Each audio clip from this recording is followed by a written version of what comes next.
Hi everyone, my name is Audrey Williams and I'm going to be doing my presentation on honey. So we're going to start off with what is honey. So honey is the byproduct of bees collecting nectar from the flowers, and it's usually the nectar plus the saliva from the bees that actually makes the honey, and they store it as food. And there are many different types of honey in the world, with 300 in the States alone and over 600 in the world. And beekeepers usually have a specific flower on site. So, for example, if a beekeeper wanted to make blueberry honey, he would specifically have blueberry bushes on site, and he would only allow his bees to pollinate and suck the nectar from the blueberry flowers, and that would allow it to be blueberry honey.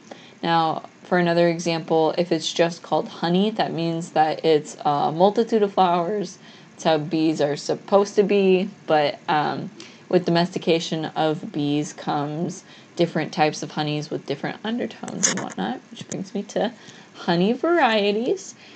And so the lighter the color of the honey, the milder the flavor. So honey can actually range from a very light color, almost white, to very dark, to like almost black. And so the lighter the color, the milder the flavor. So you might want to eat that on its own. While the stronger the flavor, you might want to add it to something. The flower also helps determine the undertones of the flavor. So, for example, with orange blossoms, if you have orange blossom honey, the undertone is going to be more citrusy compared to, say, clover honey. Honey flavor is also dependent on the climate, the bee type, and the geographical area, which kind of makes sense because certain flowers are going to grow in certain climates and certain geographical areas, and then the bee types are going to be linked to these areas as well. Different honeys can also have different medicinal properties. So, for example, eucalyptus honey usually helps with colds and headaches. So it can be used for that as well. And then I'm going to be talking about nutrient makeup real quick. So there is a little bit of protein in honey that's usually from the salivary glands of the bees, but it's mostly disaccharides. There are a little bit of vitamins B and C in honey, but that mainly comes from the pollen sticking to the fur of the bee itself.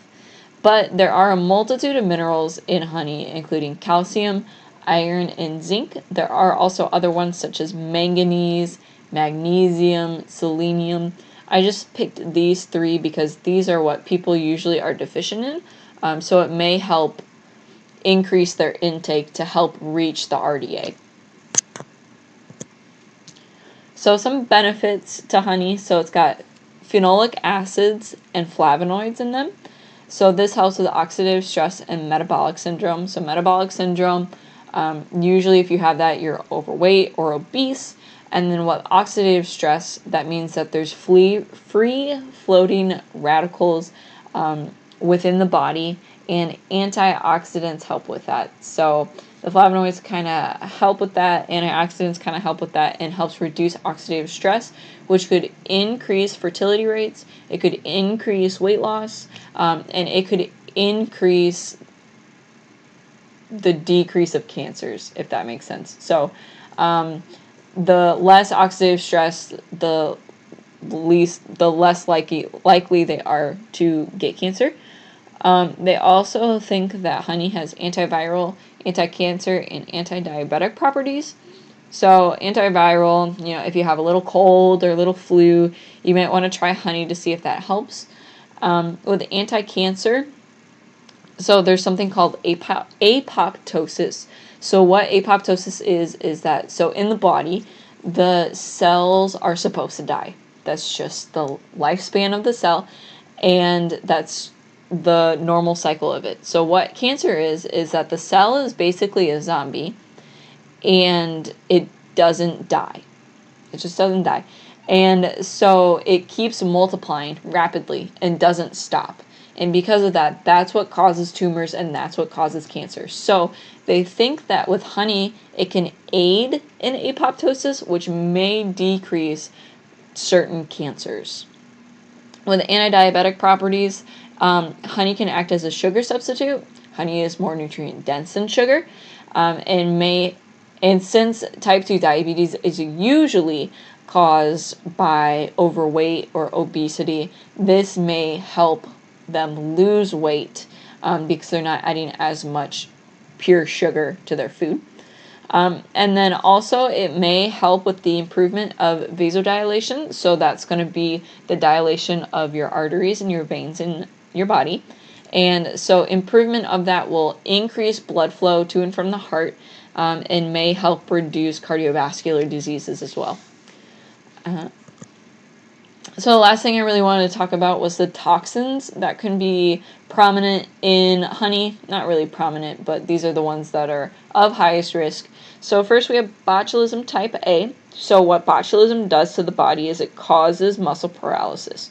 So eventually, if you do have botulism, what happens is you start feeling numb, you start feeling tingly, your speech is impaired, and eventually you won't be able to swallow, and that's how you die.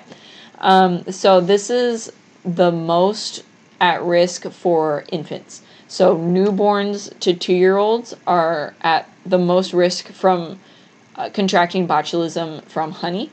So in order to treat that, just don't give a child honey until they are older, until they are past 2. Carcinogenic metals such as mercury, if it's in an area that's highly,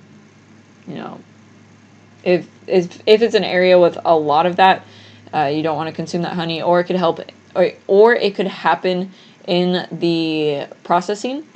And then also toxins from nectar. So there are some flowers that their nectar is toxic to humans. So if for some reason honey is being used from those flowers, they do need to go through a processing plant to make sure that all of the toxins are removed. And then finally, I just want to say that honey has wonderful properties that outweigh the risks, and they can be beneficial to start adding to the diet for anyone and everyone, and should definitely be considered if diseases are required that can be changed with diet. Thank you again.